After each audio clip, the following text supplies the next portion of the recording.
Hey everyone, how's it going? Welcome to Simple and Procedural. So today we're going to be designing something like this. In theory, this is called a Dyson sphere. This is not a scientifically accurate representation by any means, but it's a cool looking object. And like we all love sci-fi stuff, they look cool, they look nice. And we're going to be designing something like that today. So let's actually look into Greebles first. So what is a Greeble? If you look up images, in fact, this image is probably like the perfect image. So you have a box and then you start to add details to it, something like this. And we've all seen this. This is very popular in 3D industry, in sci-fi movies. Sorry. In fact, you see a lot of these in Star Wars, for example, all these spaceships. Even if you put Death Star surface probably would be better. But yeah, like the surface is made up of all these tiny modules. They look really cool. And we're not going to be designing anything too complex today, but if you do want to do that, you can just like design modules and just scatter them on your surface. They're pretty cool. I like Greebles. So you can also look up like things like this on Pinterest. They're pretty cool. There's a website called windmillart.net. If you go to their products, there's something called Jace Placement. It's a pretty cool tool. It gives you textures. We're not going to be using this one, but as I was setting up the project, I kind of remembered this is also a pretty cool tool to have. So one downside to using this one, you need a lot of resolution because you're working with displacements. And when you zoom in, you're going to be able to see the flaws in your object, because no matter how much resolution you have, at some point the texture is going to break. So yeah, just a heads up for that one. But for like small objects, for adding details to the surface, this is a perfect tool, and it's available for free. So, you know, really nice. So let's talk about Dyson spheres. So this is the definition by Wikipedia. A Dyson sphere is a hypothetical megastructure that completely encompasses a star and captures a large percentage of its solar power output. Now, when you look up images for a Dyson sphere, essentially you have a star in the center and you have a structure around it. What it does in theory, it's usually like a big mirror. So the light goes crazy inside and you can harvest this energy. And you can see a lot of different looks for it. Some of them are cooler. For example, this one. This is a really cool image. This is not actually scientifically accurate because you shouldn't like make a full structure around it, because if something hits this structure, like the whole thing is going to collapse on the star and it's going to be destroyed. So something like this is probably more scientifically accurate, or even something like this. It's not as cool as the other ones, but this is what probably is going to work, and it's very similar to what we'll be designing. If you want to learn more about Dyson spheres, you can look up the channel Kurzgesagt, or in a nutshell. It's a German word. It means in a nutshell. And there's a video, Dyson sphere, how to build a Dyson sphere. It's a really cool video. They have great animations. It's 2D animation, but it's really cool. Black hole bomb, it's also really cool. And you have stellar engines. I would recommend watching all these three. They actually have a playlist, universe and space stuff, and they have a lot of videos there. I would recommend watching these. They're pretty cool. So let's talk about what I've designed. You can see a lot of different images in here. Like I really love this one. It's the thumbnail, but in the blue version. You can just remove everything around it, add a lot of volumetrics around it, create something like this. It's also pretty cool. Let's take these down. Yeah, so this is also another look. Like you can see the beam, you can see different styles for the beam. In fact, you can see like we have both versions in here. I think it's pretty cool. Like I like the beam look. I also like the crazy look that everything is just looks like it's collapsing. But we're gonna be designing probably this one because the other one is actually pretty simple. You just need to mirror it. But I'm gonna like talk about it. Just, you know, be thorough. So let's talk about the project setup, and then we're gonna start from scratch. So we have a sphere as the sun. Is pretty simple. We have our rings. We have a smoke simulation. You can see in here. Let me disable thing. There we go. So this is our smoke. It's pretty low res. I didn't need anything like too big. Just wanted to add a tiny bit on top of it, make it look cool. We have stars in the background. We have our trails, and we have our asteroids. Everything is just pretty simple, nothing too difficult. And when you render it, you get something like this. So these are our trails. There's a little bit of volumetrics around it. I'm also using the bloom from Redshift, so it's kind of making it look cooler. And yep, and these are just procedural shadings, which we're gonna do next. Okay, let me place it on the second monitor so I can also follow along from there. And let's set up our project. Okay, I'm gonna place down a geonode, call it sun. We just need a sphere. I'm gonna add a little bit more in here, maybe like 15, something like that. It doesn't really matter. You can actually bump it up to like 50 if you want. It's not really that important.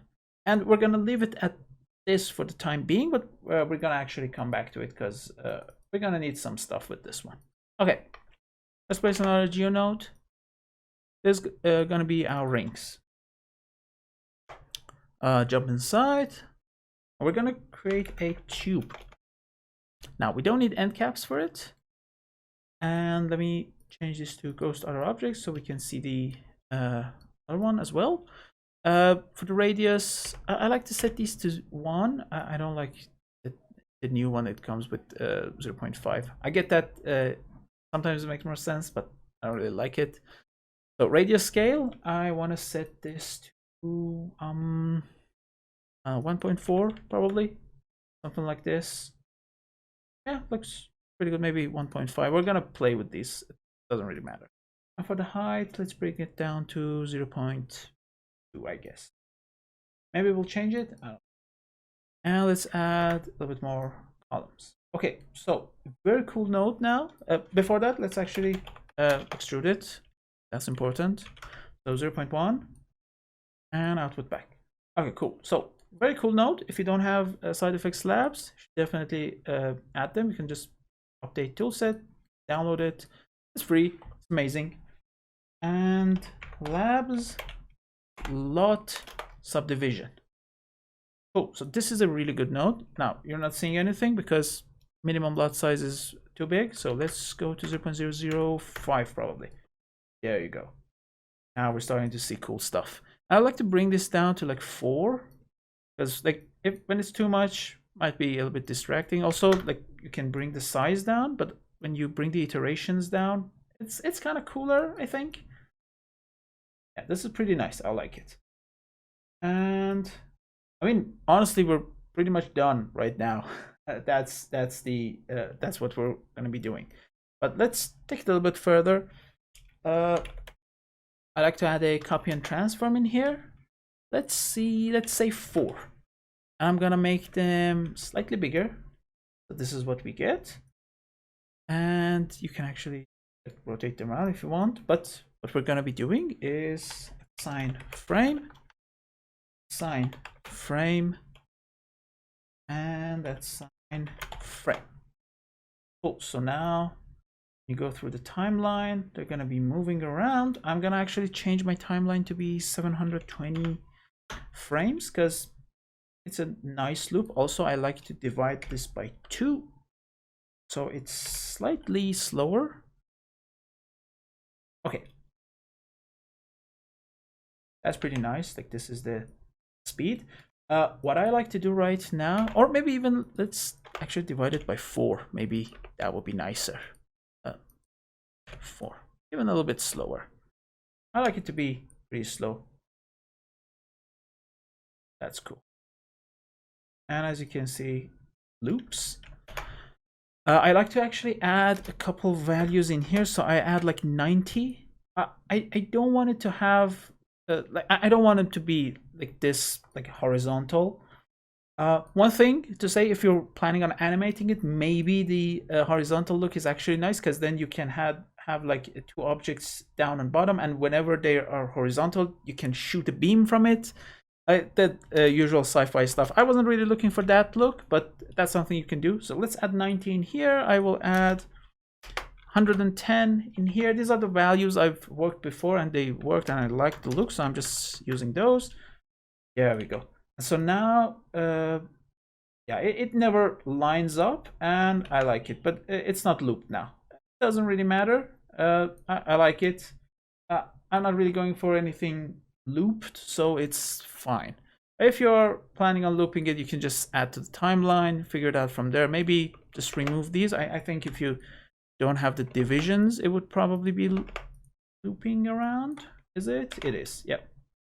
Probably the division by 4 is what's I'm not taking that away. I like this. I like the placement, so I'm still gonna add the 4. You can just extend your timeline, and that's fine. And maybe make them a little bit bigger. There you go. So I also like to add another transform, and because if you look at this, this one is always staying at its place.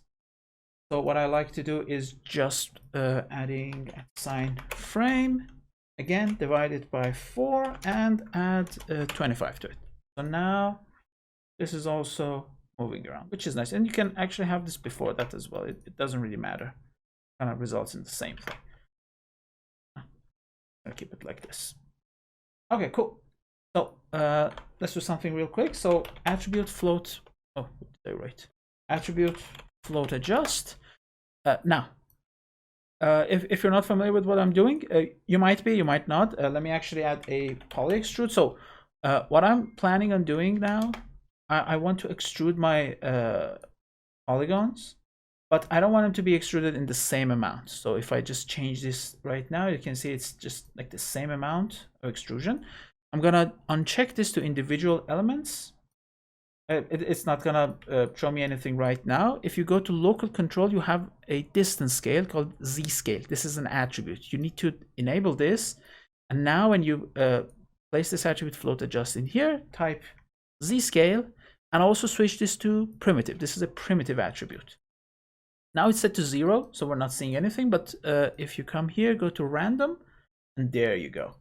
Now you're seeing something really cool. So just to recap, if I don't know if it was too fast or something, maybe you're not used to this thing. So attribute float adjust, just change it to Z scale.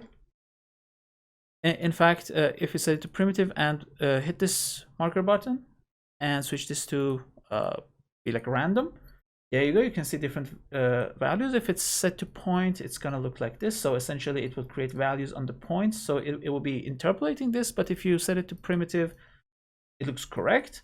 And when you just connect this into your poly extrude, use the Z scale, it will look nice. Okay, so you can play with the value if you want to make it bigger or smaller. I kind of like the smaller look, so 0.05 probably, something like that would be a nice look. Maybe 0.1 even, because 0.1, not 0.0. Maybe it's a little bit too big. Yeah, I don't like it. 0.05 was working better for me. Maybe even 0.04. Yeah, that's nice. And probably your normals will be messed up now, so let's just add normals. Moving around, you can actually add your normals like down here.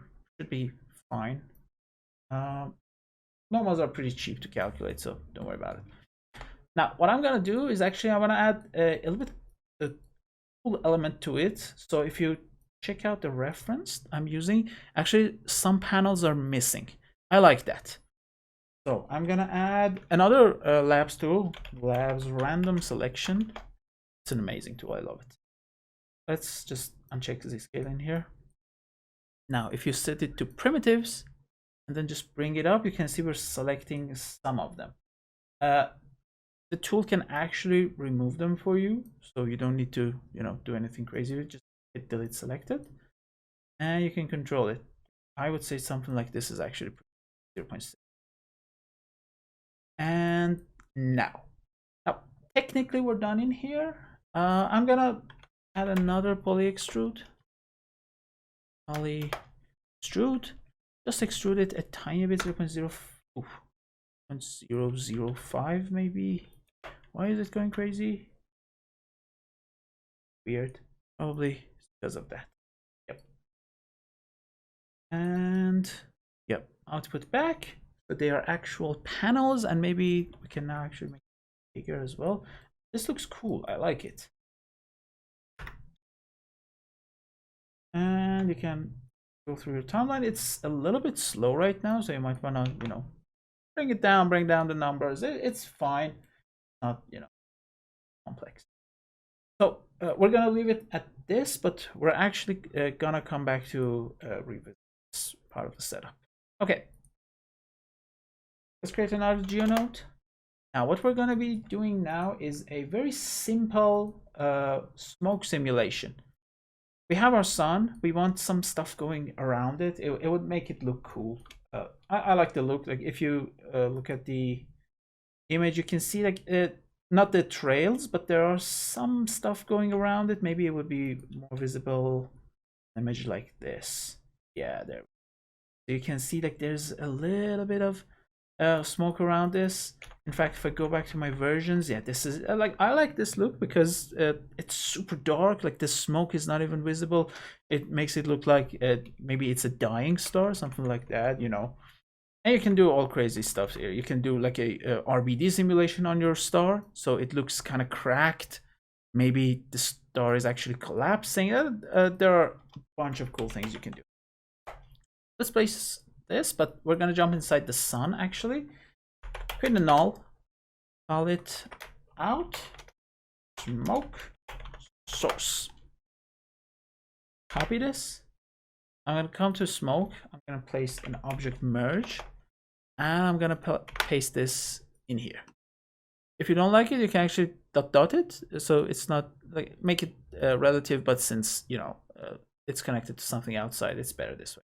And I usually like to turn on this show option down in view, show for selected nodes. I don't like to have it on for everything, but like for example, right now I can see there's something connected to it. I can right click and jump into that network pretty fast, and also just right click, jump into this pretty fast. Okay. And also when you select it, shows you something is connected between these two, so you can actually find stuff pretty fast.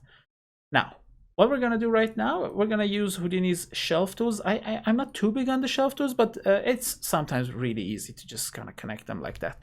So we need the legacy pyro effects. By default, it's not on in Houdini 19, so you have to go to the shelves and find legacy. Where is it? Legacy pyro effects. The new pyro effects actually come with an object. You can obviously change it, but it does come with an object. But we're just looking for a billowy smoke.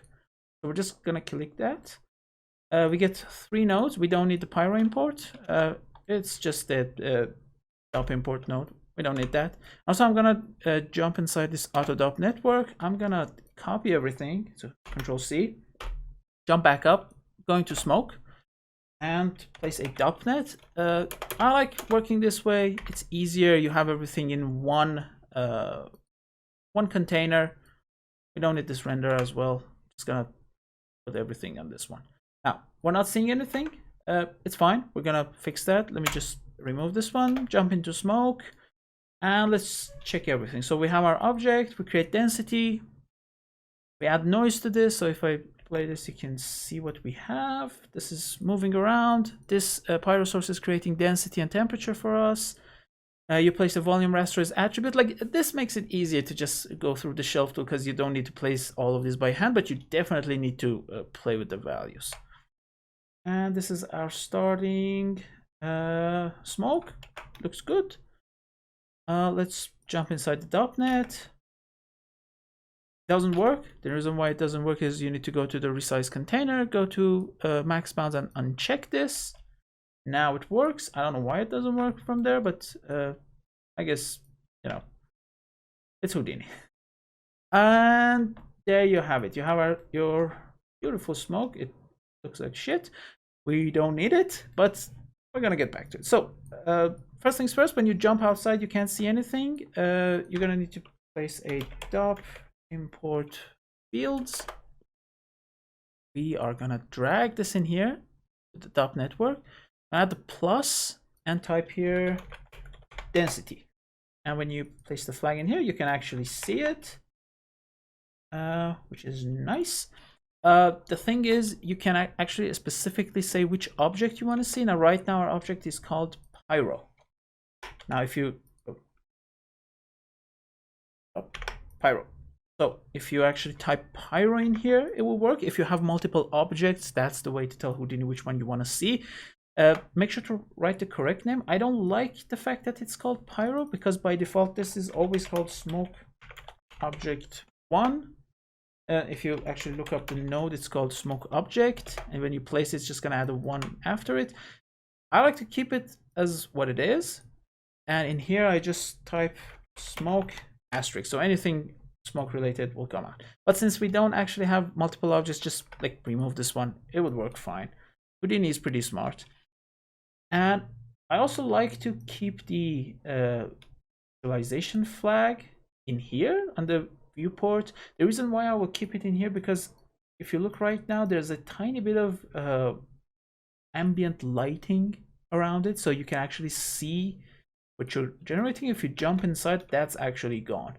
So that's Houdini's viewport taking care of this for you. You can actually add lights. It works with redshift lights or just like normal lights, and will make it look even better. So for example, if you added a light in here, you can zoom in.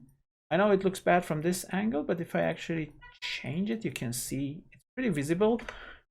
But as I said, the viewport actually does a little bit of shading for you to actually make it more visible. You can keep it or not.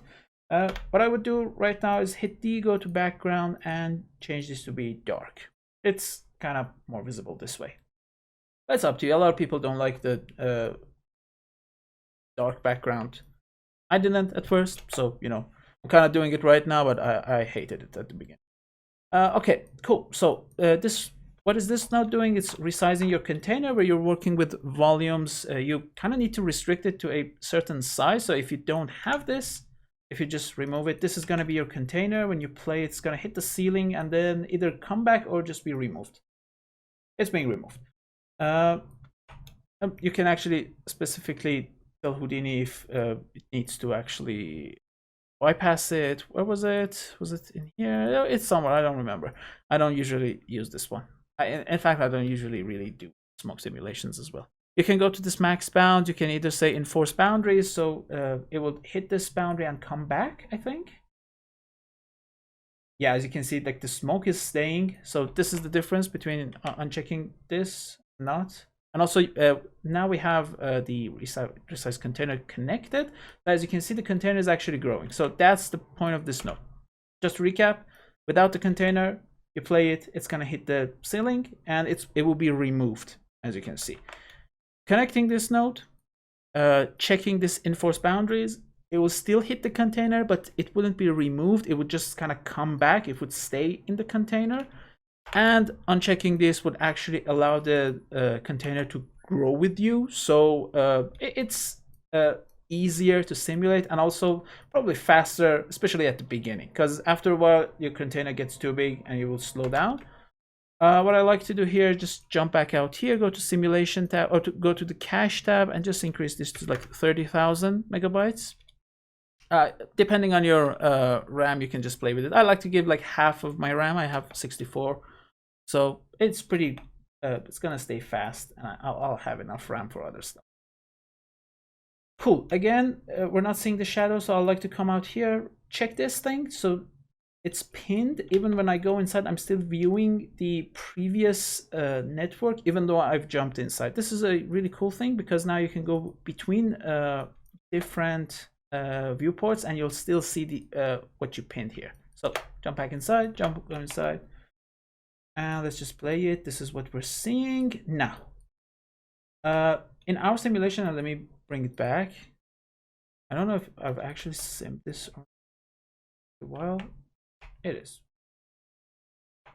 So let's go here, just and when I play it, as you can see, moving around, and it's dying after a certain amount of time. It's not really progressing. So if you look at it, There it is. It's a cool look. I'm actually putting the time shift down here because I didn't want to animate it. It was just simpler to do a static version. So, but when we play it, it goes up. What's happening if you go to your PyroSolver? Or is it in Smoke? I don't remember. It's in PyroSolver. Yeah, okay. So in Simulation tab, you have Buoyancy Lift.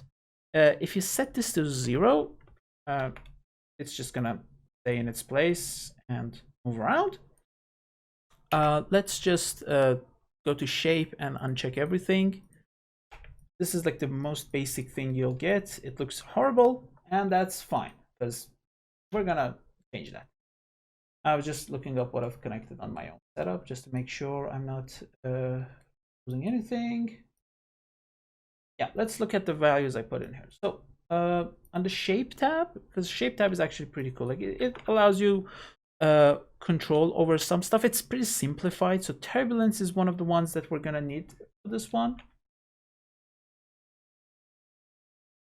That's pretty cool. I'm just gonna enable all of these. You can look up the node, just read about it. It's pretty cool.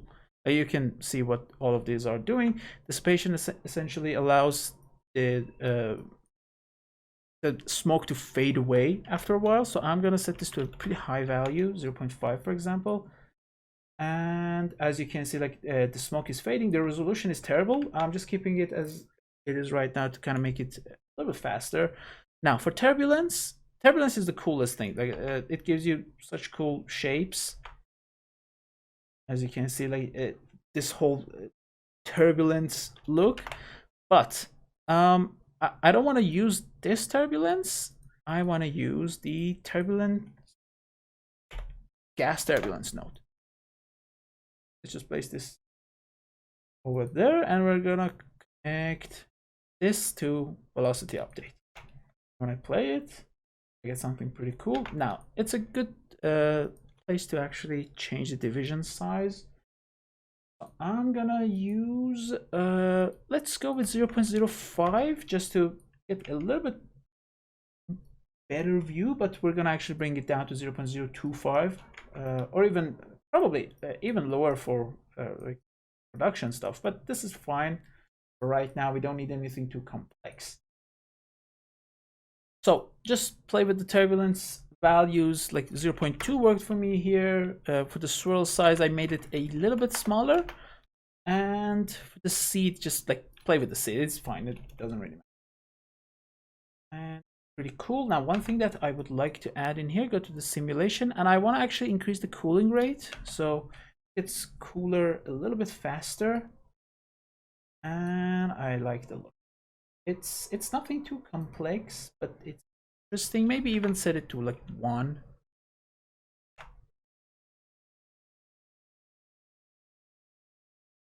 It's an interesting look. I like it. It's fading away pretty fast. Maybe change like the temperature diffusion to 0.5. Yeah, that's nice. I like it. You can like play with the combustion if you want. It doesn't really matter. In this case, it will be cooler. I don't know. That's fine. This is not really a smoke simulation tutorial. It's just fading out, adding a little bit more fun stuff to our store. And since it looks nice now, I'm just going to change this to 0.02. Now let's take a look at the container one more time. Where can I see the container? Oh, it's okay. So gas turbulence, I'm just gonna actually resize container. Let's see what we have in here. That's cool. Smoke object, I'm just gonna change this one to like 5 5 5 and set this to be 0. Pretty good. When we play it, it's gonna be a little bit slower since we changed the division size. As you can see, we have more details, and we only care about a couple frames. So let's just wait for it to hit around 40, and I think we can just get out of it, do other stuff. This is pretty nice. I like it. I like where it is right now. And you can just add details to it if you want. You can play with the turbulence. You can change the dissipation in your pyro solver and get some nice looks out of it. That's cool. One thing that I would like to do in here actually is playing with the with this noise. I forgot to do that. So right now, this is what we get. In fact, let's just take a look at all of our settings. So maybe bring the particle size down. 0.05 would be nice. We're getting more details in here. And as you can see, like this is connected by default to this node. This is how Houdini sets it up. I would recommend doing the same thing, just multiplying this by this and dividing it by 4. Which essentially gives you the space between these particles, so that would be equal to your voxel size. And I usually just copy this voxel size, which is now 0.025, go inside and place it as my division. So paste relative reference, which is now actually the same amount. If you want more detail, it doesn't really make sense to go lower than what you set up in here. So just play with this value. Maybe if you bring it like lower, you get more resolution inside. 0.0125. This is the kind of connecting all of them together, but 0.05 is fine.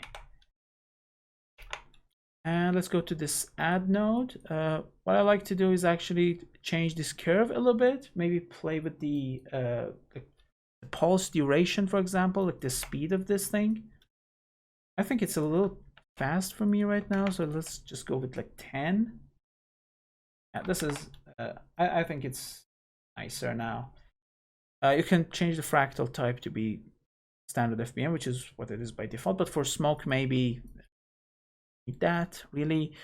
Also, I don't mind changing this. Also, before doing that, let's set this to be B-spline. I like B-spline. And I'm just gonna remove these points, kind of unnecessary. I need to select that. Let's just bring it here and let's just bring it over here.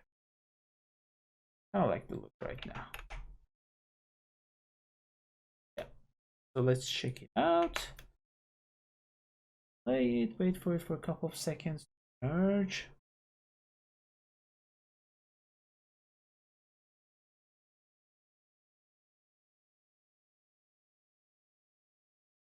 I would also recommend just caching this out, because why work with just without. We don't need that since we're gonna do static, but you're gonna go with a more complex look or something that needs the animations, just like, you know, maybe it still needs a little bit of playing around, because I don't like it. The trades are a little too short for me right now. So maybe, yeah, let's just fix that. So go to Pyro Solver. I'm gonna increase this to like 0.35. Maybe just being, I'm gonna just multiply this value by 2, so it's a little bit faster, 0.05 right now. Let's just look at it. Yeah, this is actually like much nicer, I'd say. Maybe even we can go like 0.0.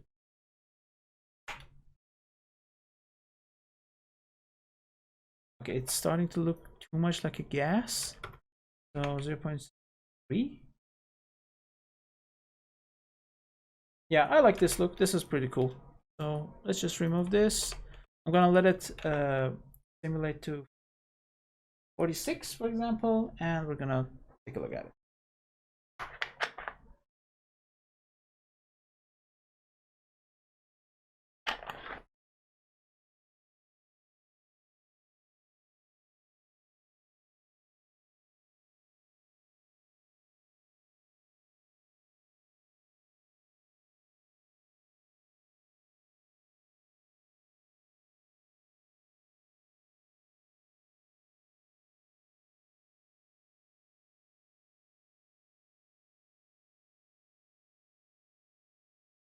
Okay,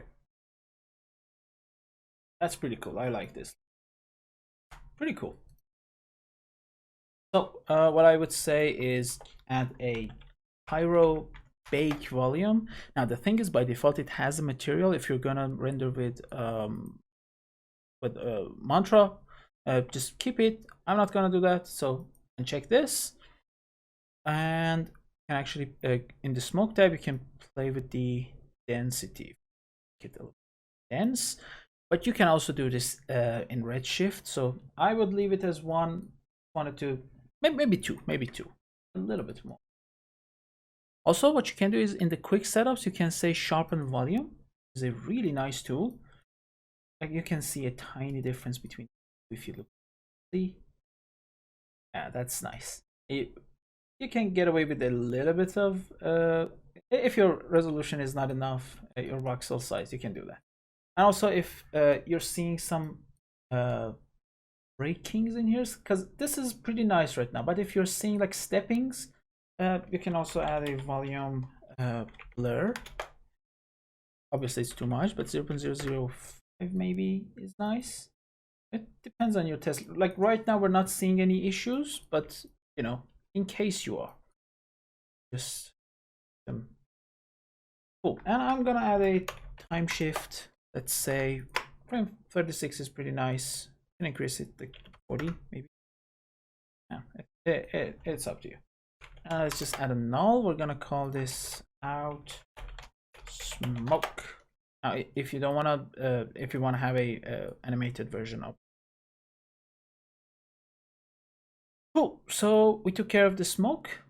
I'm just gonna place it here. Have our rings and we have our sun. Like right off the bat, this is pretty cool. Like I like it. Let's make it a little bit more interesting. So we're gonna add our stars. Geometry, call it stars. Hold down everything, hold down A, drag a line so it's aligned nicely. For the stars, we're gonna do something really simple. So add a sphere. I'm gonna make it like, I don't know, 10 times bigger, something like this. ISO offset. We don't even need to change this. Maybe bring it up a little bit if you wanna keep like the sphere shape, but I'm gonna scatter a bunch of points. Let's say like 10,000 maybe. Also uncheck this one. I don't like it. What we've done before, and you might have seen this on the channel, it's a technique I really like doing. It's actually selecting stuff based on the camera. So I'm just gonna place a camera, move it in. We're gonna play with the camera, so it doesn't matter right now, but let's just keep it as is for the time being. Jump inside here. Now I have a tool called frame it, which essentially what it does is literally just grabbing the camera and taking care of everything, just removing everything around this. But we're gonna set it up from scratch, because that's like my own tool. It does a bunch of stuff. It's pretty cool. You can select stuff. If you have like geometry, you can remesh it based on that.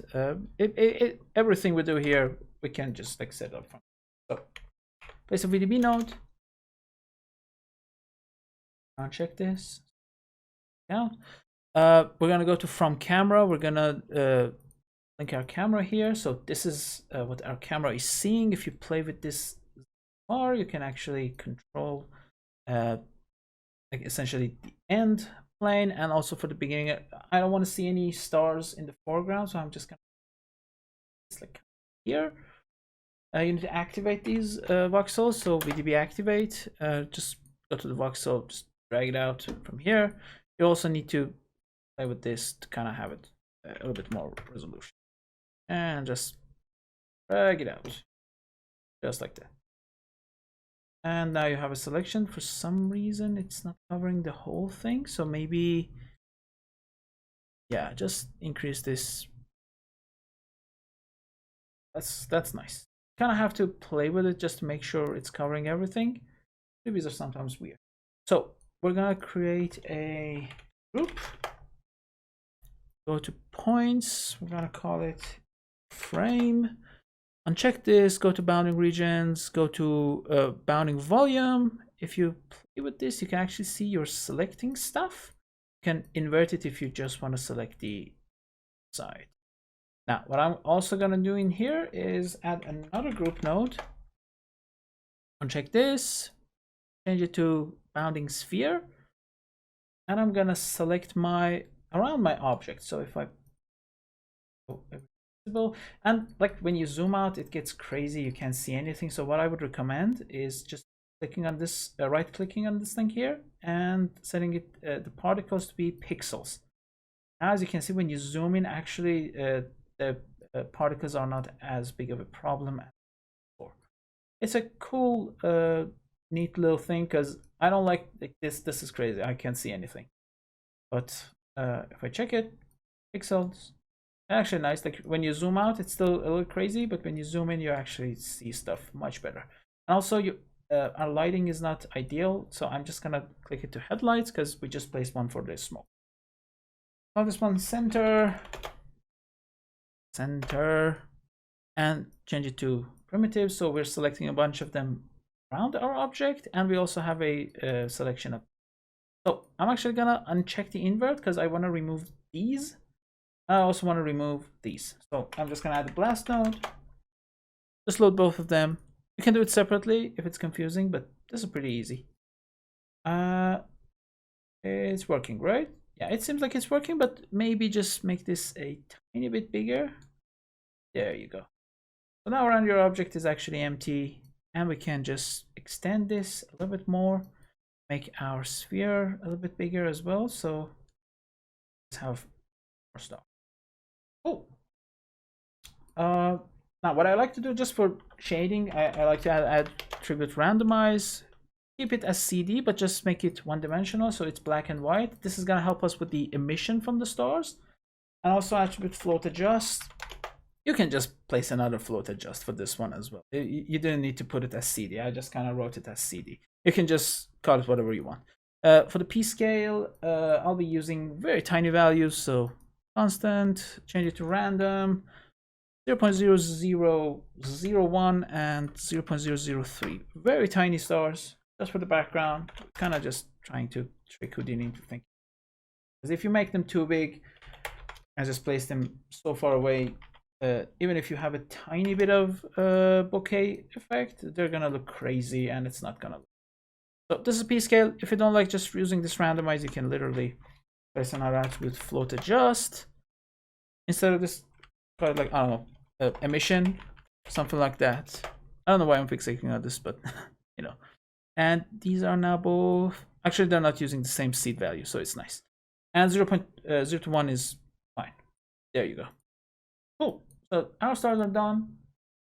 Let's jump back out here. Let's see what else we can do.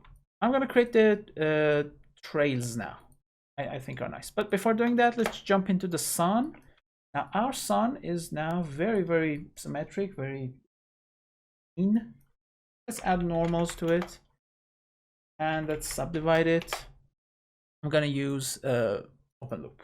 I prefer that one. I'm just gonna uncheck this hide other objects just to see everything clearly. I'm just gonna add a mountain because mountain is always nice. 0.01 maybe. I just want a tiny bit. Maybe enable the one light that we had. So I'm gonna just zoom in. I want to see the object a better. Jump inside the sun object. Stay. Let's just. Of course. I'm just gonna duplicate this light. Place one. Select it. Place it on the other side. Jump inside the sun. There you have. Oh. There you go. Now we're seeing something. It's so tiny, it's not even visible. So let's just increase this to like 0.025. Now we're starting to see something, a little bit of a texture in here. And maybe make it like element size, bring it down. So 0.02 maybe. Maybe it's too big. 0.01 maybe. Kind of nice. 0.05. I like this. I like this look. It's cool. I'm gonna add a rest. Now, I'm gonna put down a null in here now. I'm gonna use this as I mean, if you wanna like when you want to create the trails, you're gonna need some points in here. So I'm just gonna call it out sun. If you're animating stuff, you can also add a transform node in here and just type the magical expression that's on frame. Very simple, just so your object is also rotating. You don't need that for generating the trails. You can use it. I mean, it's up to you. But you don't need it, and then you can just render this one. We don't need it. I'm just gonna leave it as is. Okay. So RGO node. We're gonna call this one trails. How long have I been speaking? Really long. 45 minutes. Cool. I always try to keep tutorials short, and I never succeed. I always talk a lot.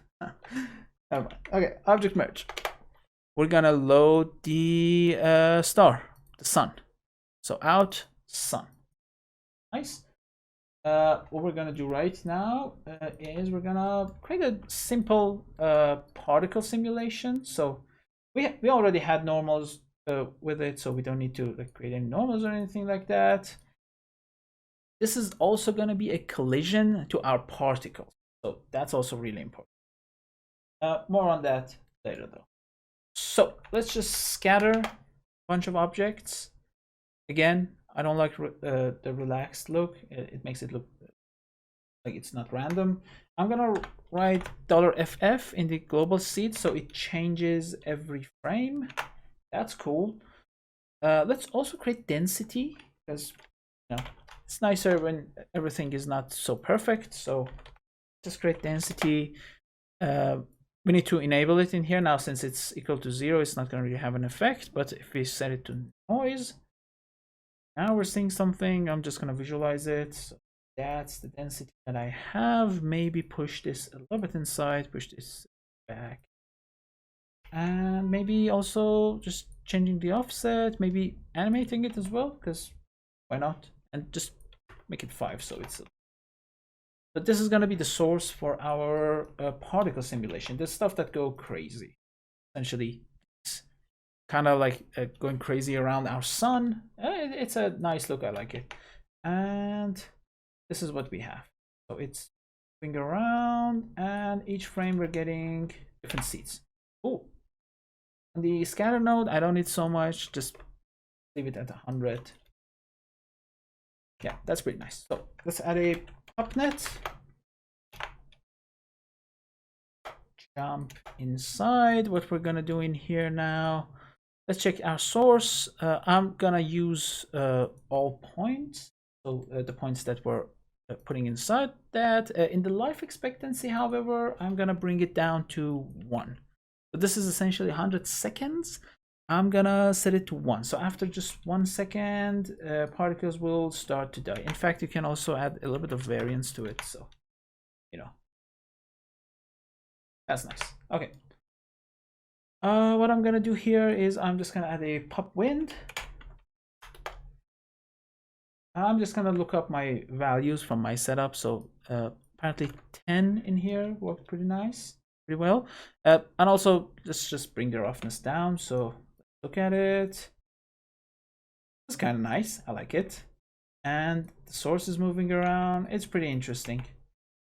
So what I'm gonna do now is I'm gonna add a pop wop. I want to add a noise. So most famous noise ever, curl noise. We need to bring position, curl noise, and just write this curl noise as velocity. So when we play it, now you can actually see it. It looks really nice compared to what we had. Just if you check this, connected. It's so chaotic, but then you have this look, which is really nice. And also what I like to do is a pop attract node. So we're at position 0, 0, 0, so we don't need to like change anything for this one. Just use a pop attract, and we're gonna set the value pretty high. So in the force tab, just like 40 maybe. And as you can see, like it's sucking it in. But this is actually not what we want. Like this might be a cool look or something, but we actually have a star. So we want some sort of collision. That's where the collision comes in. So just add a merge in here. We're gonna a static object, call hold this thing down and hit Shift R, so you change the way the inputs are wired. It works left to right. So you nice in here. You can also just set this to mutual and fix that. So jumping outside, we have our out sun in here. I'm just gonna add a null right in here. You can actually just literally bring this if you want. That's fine, or you can just like put a null. Maybe first one would be easy. Just place this in here. You can actually uncheck the display and check the collision guide just to see what our collision guide is. If it looks terrible, we're gonna need to essentially use a volume intersection, but it looks nice now. It's good enough. We don't really need to. Now here's the thing, if you want to be really accurate, when we show all objects, jump outside, we actually have this structure around it, and when we play this, our particles might actually hit this. Now for a static look, it doesn't matter, but if you want to be really careful in here, you can jump back to your rings and put down a collision source. Now it has two outputs, sorry. Place a null in here, place another null for the second one. As you can see, this is a VDB object, and this one is a normal object, a geo. So we're gonna call this one out rings and out rings. Either call it like out rings VDB or like for volume, or for well, just call it VDB. And you can also like change this thing, the voxel size. I think 0.1 is actually fine. You don't need to make it like complex or anything. You can just push it down to 0.05. Really accurate. But then you have the issue of this thing being animated. So just 0.1 actually is pretty fine. Maybe 0.0. 0.07, 0.05 maybe. Yeah, let's just keep it at 0.05. Relatively fast. It's not nice though, it's gonna slow down your setup. It's up to you if you want to keep it. You can also place the same collision for smoke as well. I'm just keeping it as is because we don't really need it. It's not really obvious, but for animated stuff, definitely keep that. So just copy this one over. We're gonna paste this. What was it? It was in the rings one. Yeah. So out rings. Just do together. That are. There we go. Now, right now, if we come here, uncheck the display geometry, check the collision, you can actually see we can't see the second one. That's how heavy the ray intersect is. But if I use the volume, now I need to actually set this thing to also be on volume. Volume sample, you can actually see something. The volume is not really that nice right now. So let's back out here. 0.025 maybe. Hoping for, yeah, that's pretty good. Again, it's not really that necessary for static stuff, so I'm not gonna connect it, but I'm gonna keep the node in here just in case you wanna experiment with it. So uncheck these two, check the display geometry. One more thing, this one needs to be using deforming geometry because it's moving around. But again, I'm just gonna disconnect it from here. We just change the order so it's easy. There we go. Shift S to kind of a little bit cleaner. I like the look. Let's jump back out here. Now this is putting out everything. So we're gonna see like this object. We're gonna see collision, everything like that. We don't need that. We just want to see our pop object. This. So pop asterisk, fine. Now let's just play it. We see this thing. It looks really nice. Now what I'm gonna do right now, you might think, oh, let's just put down a trail sub. And sure, that would work for a little bit of time, but after that, it's gonna go crazy. So as you can see, after frame 12, essentially after half a second. Now, if you remember, we had a lifetime expectancy here, and it was 1 with a variance of 0.5. So whenever a point dies, this thing goes nuts. So we're not going to use that. We're actually going to use a particle trail. I think it's a newish node. It's not technically that new. Maybe a couple versions. Maybe it's new. I don't remember. Maybe it's one of the... Yeah, it's actually since 19, so it's really new. Okay, cool. And when you play it, you're actually seeing the particles, and it looks nice. Like, let's be honest. And you can go to the shape tab, change this frame duration. You also need to change the substeps. Don't forget that. You need resolution. The value that I ended up using is 12 in here and probably 24, I think. It's jumping around too much, which I don't know why is that happening. Maybe needs more resolution. Yeah, it's fixed. Needed. That's actually pretty nice. Like, I like it. I'm gonna do some stuff. So the length for start, I'm gonna add 0.1 in here. I'm gonna go to set varying and set it to 0.25. So the lengths are a tiny bit different for the start, and also repeat the same thing for the ends as well. So we get this, which is really nice. I'm also gonna hit this dice button. It would create this node for us, which will randomize it. As you can see now, it's nicer. It's way nicer. It's using this tail width attribute. So we can just now clean our setup. So attribute delete. We don't need all these attributes. I have a preset in here which puts asterisks for everything. Now when I play it now, it's gonna go crazy. It's essentially doing the same thing that the trail sub does. So you need to exclude your ID attribute. That's what's helping us like trail this whole. And which attribute are we looking at? Because there is something in here. It's density. Okay, yeah, it doesn't matter. That's cool. If you want to generate, yeah, let's do it. So let's place a sweep node. Let's generate a geometry for it, but we're not gonna actually do that for the final setup. So this is not fine.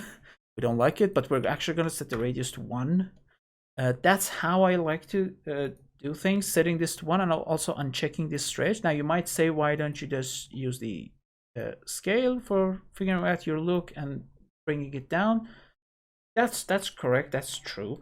But I want to render it as a strand with redshift. I don't want actual geometry for this one. So I'm going to set this to 1. It's going to look terrible, but I'm going to compensate for that with a wrangle. The reason why I do that is because I want to make sure that what I see is literally what I would see without this node. So maybe it's confusing. Let me just show you what I'm going to do. So f at p-scale. In fact, I do have a preset for this one. I can just say p-scale based on care view. And that's what we're going to write. But let's just write it from scratch, you know. So f at p-scale. P-scale is what controls the p-scale for a strand with redshift. With mantra, and also I think with karma, you're going to need the attribute width, I think. But with redshift, you need p-scale. So write a channel, call it chf, and we're going to say just p-scale for it, and multiply this by chramp. The ramp requires a string channel and a float for the x position. So essentially what we have right now. We'll call it ramp underline p-scale, and we're gonna use the attribute curve u, but we don't have curve u. You might have noticed we never actually set up curve u. So what we need to do is actually place a resample node. Where are we with the setup? Let me it. There we go. So here, but we don't need it to calculate the length. Like that's unnecessary. We just need the curve view attribute, and that's fine. And when I middle click on curve view, that's nice. Our curve view. We're setting up this piece case. So now when I go at the end, it's actually working, as you can see. So you might tell yourself, what was this whole thing? The reason why I set this to 1 is because when you're rendering this thing, there's not going to be any multiplier for radius. Like what you put in here, multiplying this p scale and this ramp is going to be your final output for the width of your strand.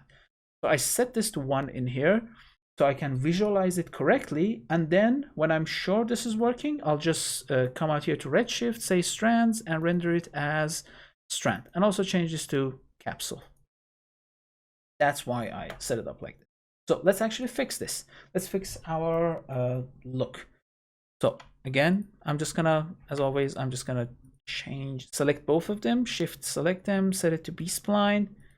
I'm gonna move this around a tiny bit. I'm gonna add an endpoint, place it right in here, add another point in there, and maybe kind of shape it up to be this. It's a pretty cool look, and just bring it down to 0.005. That's the look I'm going with. And we can just like remove this now. We don't need the sweep in. And just add a null and call it out rail. And hit L2 kind of. And we're pretty much done. The only thing we don't have is like the asteroids. It's nothing too fancy. We're just gonna place a node. Let's just add another sphere. I'm gonna use like 0.5 in here. Big. Let's add a little bit of frequency, so like 15 would be nice. I'm gonna add mountains up. Maybe a little bit weirder. Let's just visualize this whole thing. You can add a transform node to place it. If you want, you can do it procedurally. I'm just doing it by hand because I wanted one of these in the setup. It was due to the way I set up my camera. I just needed something in the front of it. Right now, where is our camera? We're looking at this angle.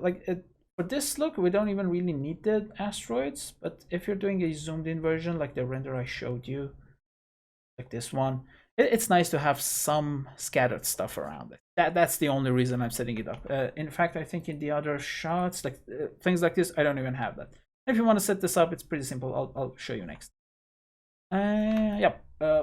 Let's jump back inside. I'm going to show you the setup for the asteroids, but again, not really important. ISO offset, as always, because we want to scatter a bunch of points. Obviously scatter in our nice little points, maybe like 150, something like that. Probably nice. Uncheck relax again. Don't like it. You can go with the relaxed version, by the way. Don't think anything I say means anything. Just be comfortable with what you like. Do what you like. 0.002 and 0.02, something like this. Now what I'm gonna do, I'm just gonna copy a sphere to these. I'm going to show you a fast way, and if you watch the copy to points tutorial that I have on the channel, you're probably familiar with what I'm going to do next.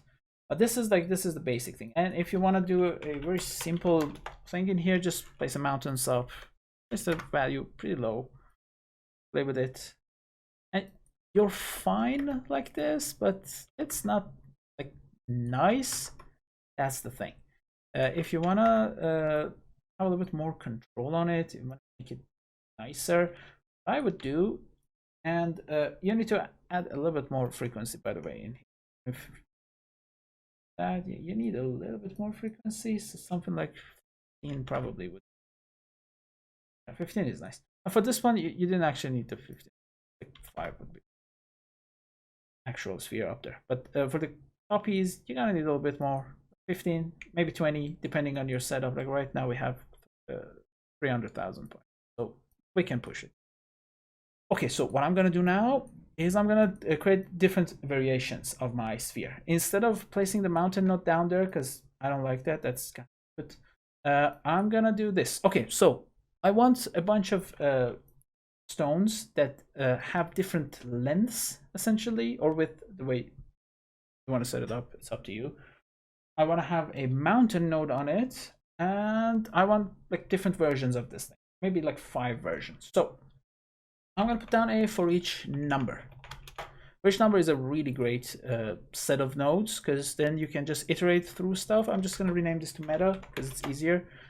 By default, if you put down like a for loop with feedback, you get this, and you can just go to the first one, create meta input, and just this is kind of the same thing, just iterating over a number instead of iterating over, for example, like the feedback, a number of iterations for the overall thing. This is just counting them, so you get like different versions. I'm gonna create a full tutorial for just talking about the SOPs node, so don't worry about it if you don't understand it right now. Just take my words for it. You're gonna need the for each number. We're gonna talk about the loops in a later video. Cool. So what I'm gonna do right now, I wanna transform it. I wanna rescale it. So just place a transform node. Now, technically, when you transform something like this, you can see actually it's getting stretched. I don't want that. This is the look I want. I want a bunch of stones with different lengths, but I don't like this look right now. So I'm gonna remesh it. Since we're doing it inside the loop, it's gonna do it for all of them. And maybe bring like the iteration up, maybe smooth it a little bit. Yeah, so this is nice. We're gonna change this. Don't worry about it. I know it looks awful. And we're gonna add a mountain. That's pretty much it. So we created this meta node. I'm just gonna, you can copy it or not, just write it from scratch. You look at the final output. That everything is the same, but if you check this, the number, you zoom in, you can actually see that there are a bunch of these on top of each other. In fact, if we go to the output and hit single pass, you can see that all these passes are the same. We have 10 iterations. We don't need 10, we just need 5. Okay, so what we can do here, go to the offset, a tiny little expression for the detail. Now what this thing does is gonna look at the meta. Meta is creating a value for each iteration for you. So you're running iterations in here. So you're gonna have different values. You can read this value from the meta node. So if you write quotation and give it the address of this node, Houdini will also help you writing it. So it just like suggests trying to write. We're gonna need iteration, which is an attribute that this node creates, and we're just gonna put 0 because we're just accessing like it's not a vector, for example. It doesn't have 3 components. It just has 1, so 0.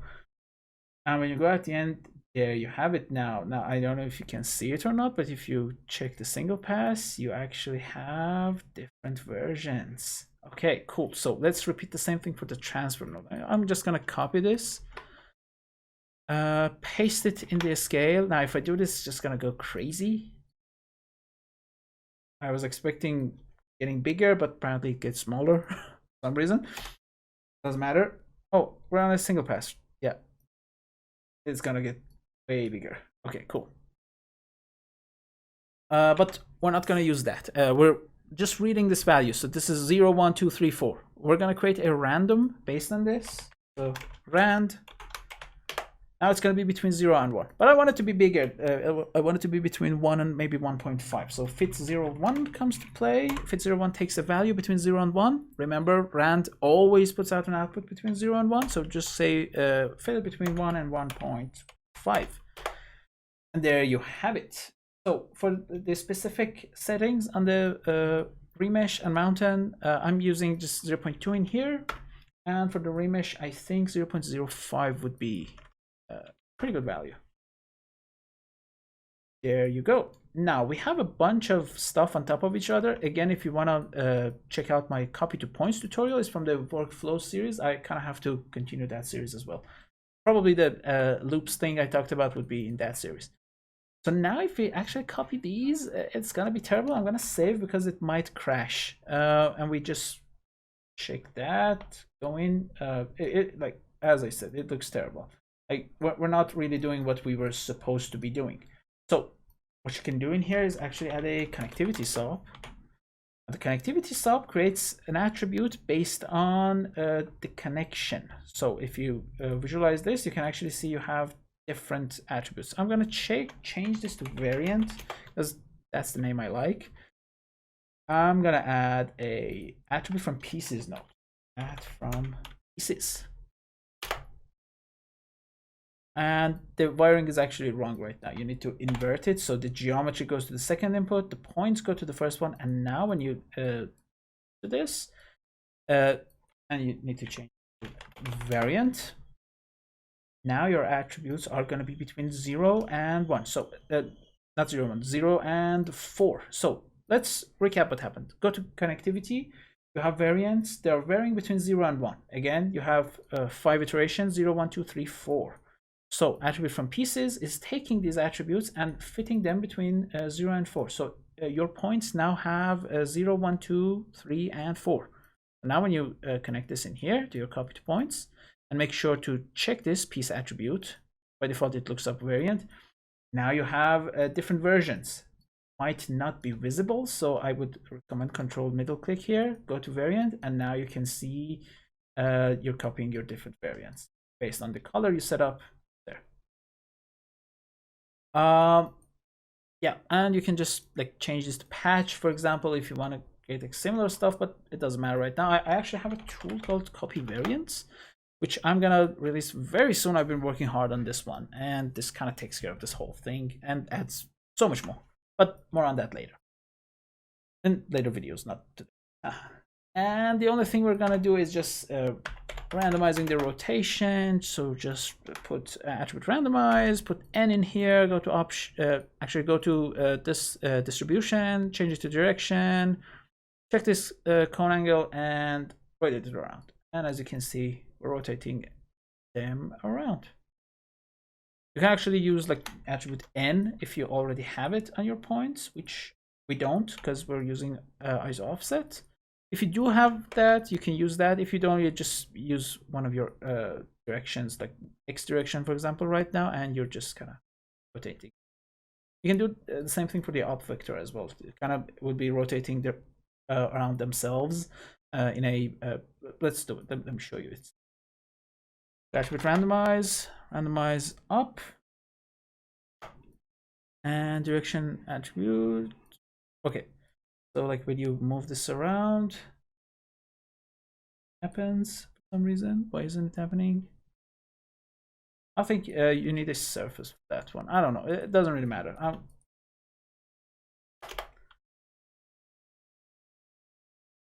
Randomize up in here, it up, and rotation, one angle.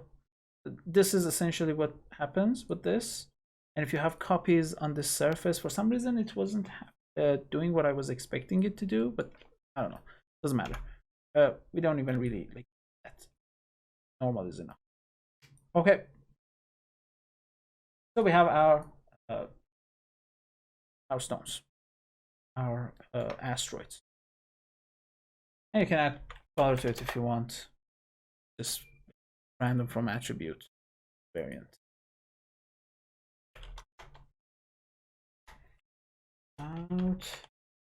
Asteroids. Just call it asteroids. Okay, let's do some look dev. So far so good. Our camera.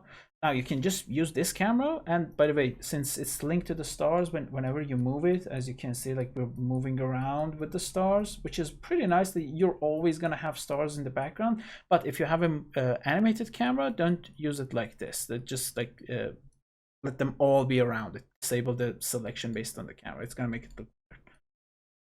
Let's pick a cool frame.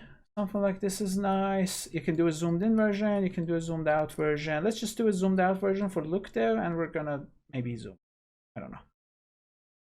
Camera, I like to change this to be 1080. Save the scene. We're gonna remove our lights. Let's set it up. Okay, I'm gonna just disable everything and Control S. Hit render view. It's gonna automatically create the redshift node for us. I'm gonna stop this real quick. So IPR. I have presets in here which are nice. My Houdini didn't like that. Okay, it's fine. So scroll down here, live sub level updates. We're gonna check that. Go to advanced because we wanna check those, and enable denoising. You can enable denoising from your either you hit O to pop up this panel, or just the gearbox gear thing. Denoise, just set optics. And it looks horrible, but it's fine. Haven't set up anything. For some reason Redshift is upset.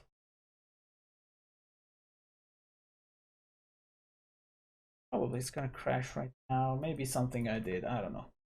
I'm gonna pause that recording and resume it. So my Redshift crashed for some reason, but we're gonna now set up the materials. Materials are pretty simple, so I won't really like get too deep with them.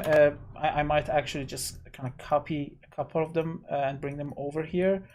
Let's just create 7 materials because we have 7 objects. We're gonna start with the sun, and also we have a smoke material. I'm just kind of naming them, and we're gonna set them up. So rings 1. Let's say rings 2. But we need 2 materials for the rings. I think it would look nicer. We have rails. We have asteroids. And what am I missing? I'm missing one. Okay, yeah, stars background. Now let's just apply them real quick. So stars go to stars, asteroids are there, rails are here. Have the sun. Applying the sun would be a little difficult. Have a smoke around it. Okay. Sun, and directly select the sun material. Redshift is not being kind to me today, so I don't know if I can actually run the IPR full time, but I don't know.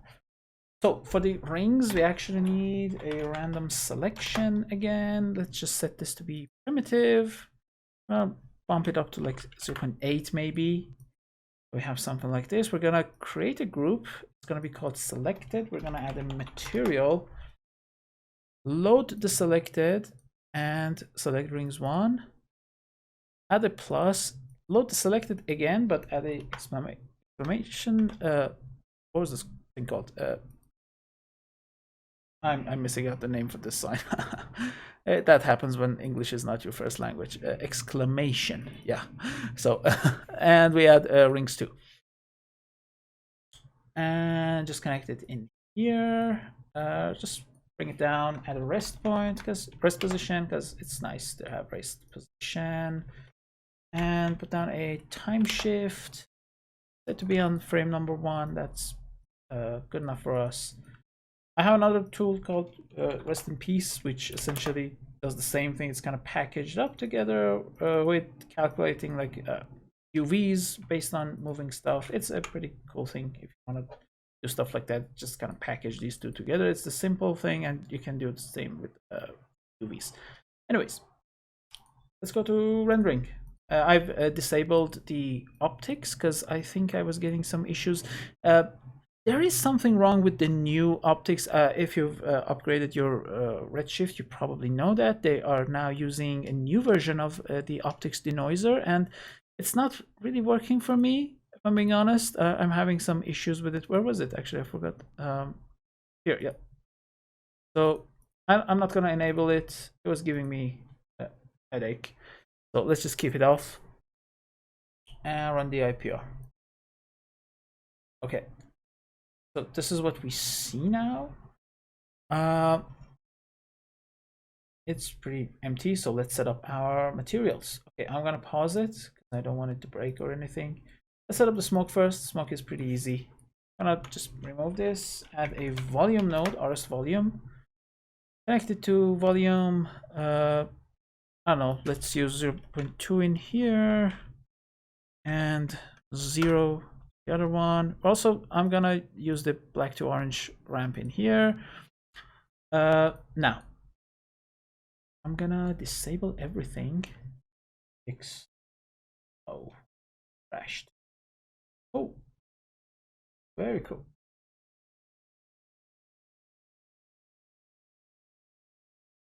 Okay, we're back. Redshift is upsetting me today Well, I'm switching to Karma. Yeah, I'm not, but it's bothering me. So let's disable everything exception of the sun and the smoke around it. So save the scene, run PR. This is what we already set up. So we have this ramp in here, but what I'm gonna do is actually, first of all, bringing the density up to like 10. That's nice, but also change the absorption scale. Now this is actually kind of weird. As you can see, now the light is kind of getting trapped in there, which is nice. Let's set up the sun material. So jump inside the sun. I'm gonna use a emission value. Let's say I kind of actually like 0, 1, 0.2, and 0. I think it's a really nice color. So let's just like use emission weight of 25. I'm gonna change the base color to be something red, just in case we end up seeing something. And fill the roughness. And when I play this thing, it's gonna be super bright. It's not gonna have any texture on it. So what we're gonna actually do is a material blender, and I'm gonna use a second material. I'm gonna set it to be dark like this. Bump up the roughness, add another max on noise here for the blend color. We're gonna change this to be Booyah. Maybe 5, maybe 0.87. I've kind of remembered this number because they were working for me, and we already had a couple of crashes. You don't know that, but this is probably the third time I'm coding this section, so I kind of remember all the values. 0.01, maybe 0.01, fine. Displacement, change this to be also Booyah. 4, I don't know, 1, maybe even 10. 10 would also probably be. Save the scene, run IPR. So this is actually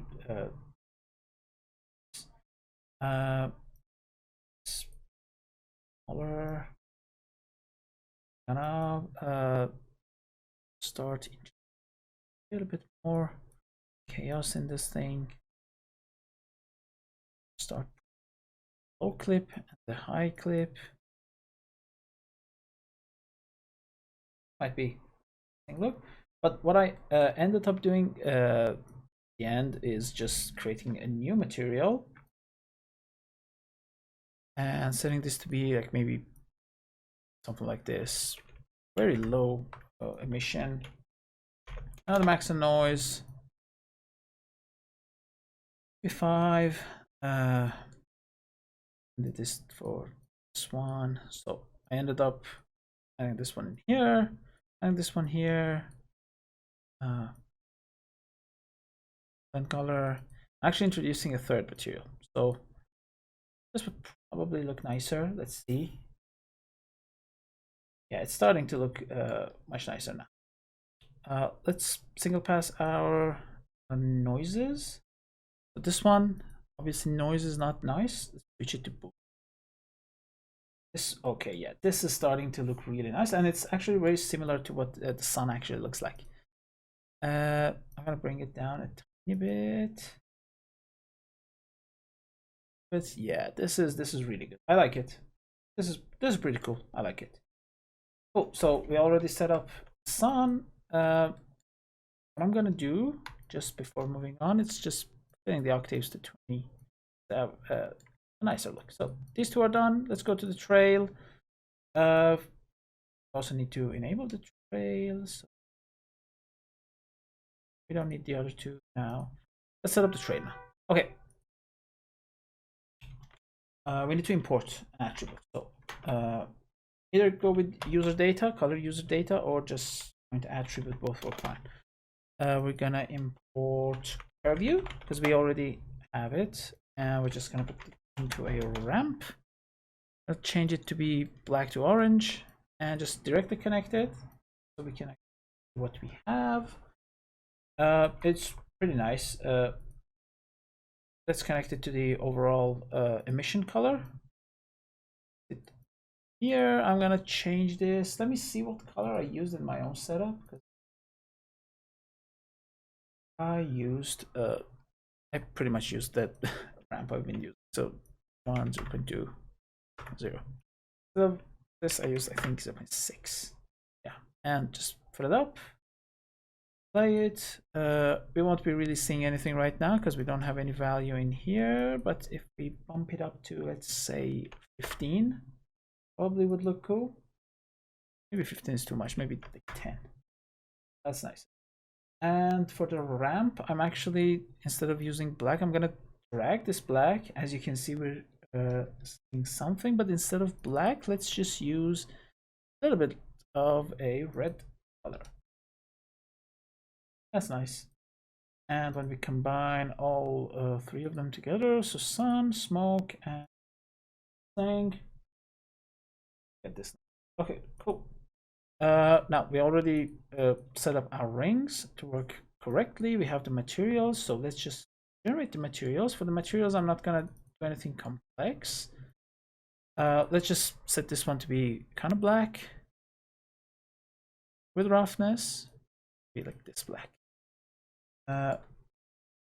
And now one thing I want to do, if you've been modeling stuff, you know, having like these 90-degree edges are not nice. So Redshift actually has a node for that. I'm gonna disable everything, just keep the rings, play the IPR. So far this is what we're seeing, but if you put down a round corners and directly connect it to the surface, you actually start to see. Let's bring it down to 0.005. In fact, since it's also affecting the other one, I'm also just gonna simply paste it in it.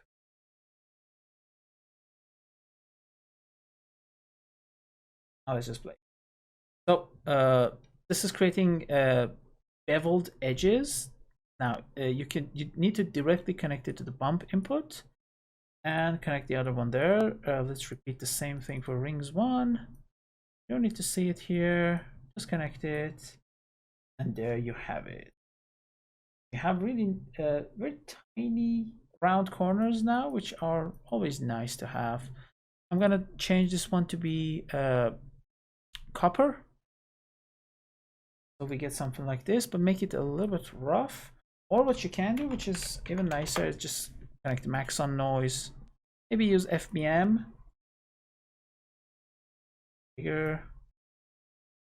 Connect it to reflection roughness, and I like to bring the minimum to pretty high. And maybe just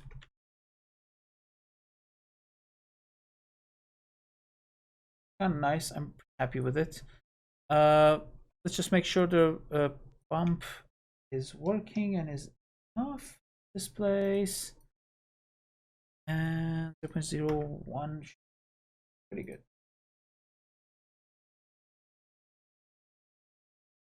Probably if you move it a little bit closer, it would be. Let's see.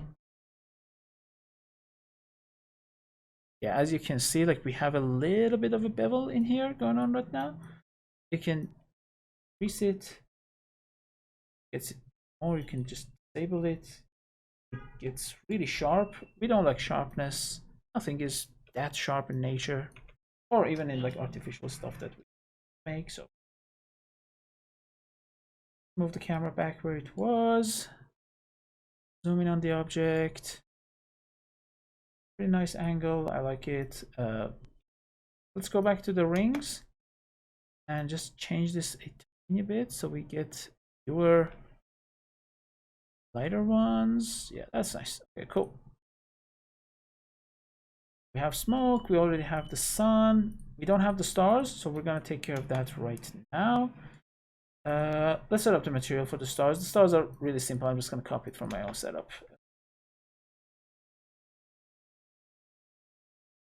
This is literally have, but in this setup we actually used emission instead of CD. As you remember, I said the emission. I'm putting the emission through a ramp, putting that into emission weight, emission color, and then emission weight of 20. Should be seeing them appear in the background, and we are.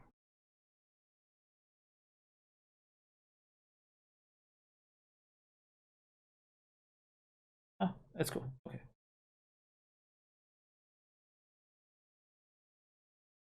And yeah, there you have it. We're pretty much done. The only thing we don't have right now are the asteroids.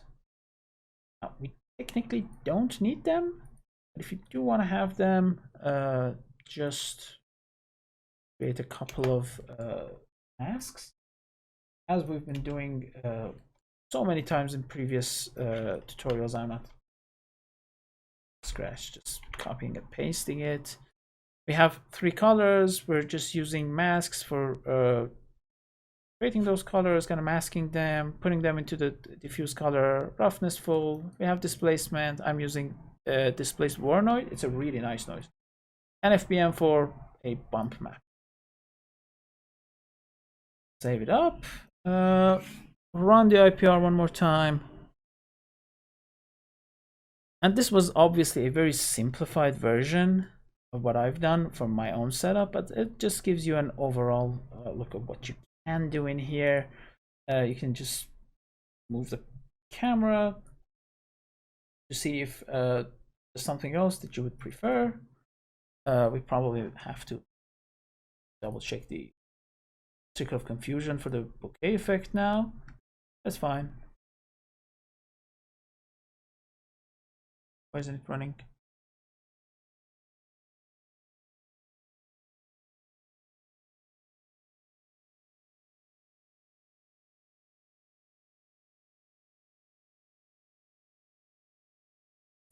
Probably gonna crash now. Turn off mode.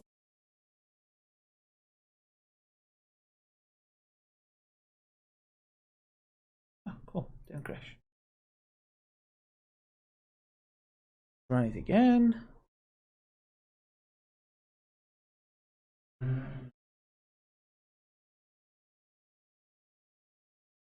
I need a upgrade in my hardware. That's pretty obvious. Okay, I'm gonna get 39. I've used up everything that 2080 could offer. Okay, so as you can see, like the lighting is not good, obviously, but you can play with the lighting. It's not. In fact, the reason why the lighting is terrible is because we don't have any lighting at all. So we're using a headlight. Okay, big issue with that.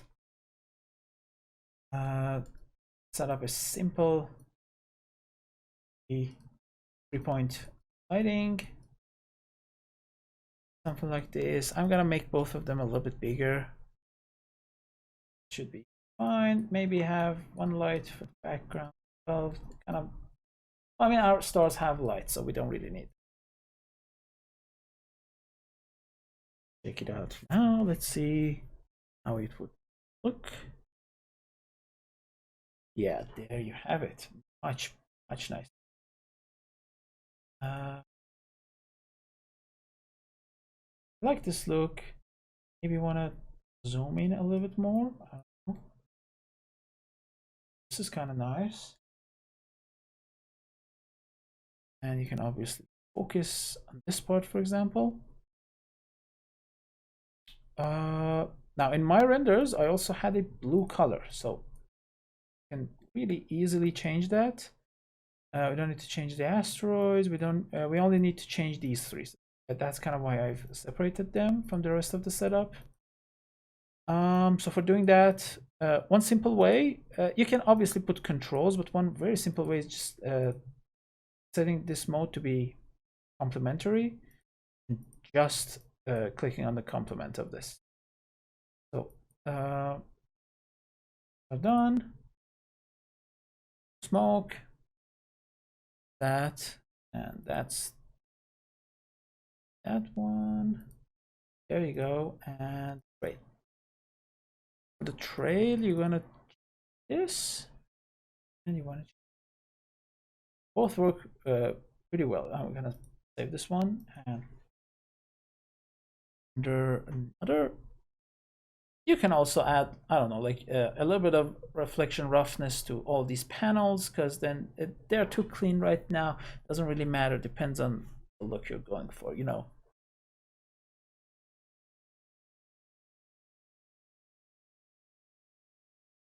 Oh, forgot to change the sun apparently. Yeah. I forgot to change the emission on the sun. So we have emission in here, and this one as well, and the other one doesn't have it. I mean, this is also kind of interesting. But let's check it out, and of course, make sure to increase the resolution of your volume, because now it's pretty simple. You're gonna want to have as much as you can, because you know, it's always nicer when it's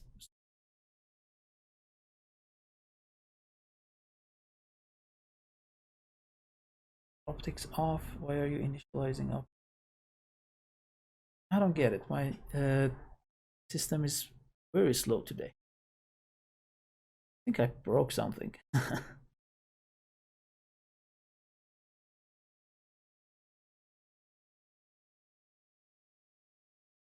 Yeah, okay. Here's the render. I changed these colors a tiny bit because I didn't like them. It was green for me. Now it's actually more bluish, so you're gonna want to play with them a little bit, but overall, yeah, you can just use a complement of a color, and it's pretty easy to set up. Maybe, I don't know, maybe change this as well. So 0.2, for example, is a nice color. Yeah, I like this. It's pretty good. Make sure like reflections are working. Make sure you're happy with everything. And yeah, that's pretty much it. So we used pretty simple nodes. We trailed our particles. We used the subdivision, lot subdivision side effects tool, the side effects labs tool. It's a great node. I love it. Make sure you have like correct normals. I feel like maybe the normals are not correct in here, so you should just add a normal just for